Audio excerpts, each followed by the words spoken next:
Good morning friends, అందరూ బాగున్నారా? నేను కూడా బాగున్నాను. ఒక ఇన్సిడెంట్ నా ఫ్రెండ్కి జరిగింది. తను నాకు చెప్పుకొని చాలా బాధపడింది. అదేంటంటే, ఒక ఫంక్షన్కి ఇన్వైట్ చేశారంట. ఫస్ట్ టైం ఫుడ్ పెట్టారంట. సెకండ్ టైం ఏమో ఫేస్ అలా తిప్పి ఎవరితో మాట్లాడుతున్నట్టు యాక్ట్ చేస్తూ గరిటెలు ఎలా దులిపారంట.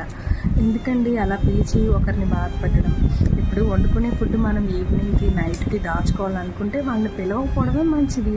పిలిచి కొద్దిగా పెట్టి కొద్దిగా ఆకలితో ఉంచకూడదు కదండి. ఒకరిని పిలిచి మనం బ్యాడ్ అయ్యే కన్నా పూర్తిగా అవాయిడ్ చేయడమే మంచిది. ఆకలి అనేది అన్నిటికన్నా చాలా విషయాల్లో చాలా గొప్పదైంది. ఒకరికి ఆకలి తీర్చుకున్నామంటే ఆ రోజు మనకి ఎన్నో బ్లెస్సింగ్స్ వస్తాయి. ఇప్పుడు అలా హర్ట్ చేయొద్దు. ఆకలి మనందరికీ ఒకటే. ఎందుకో చెప్పాలనిపించింది. అలా చేయడం చాలా తప్పు కదా ఫ్రెండ్స్.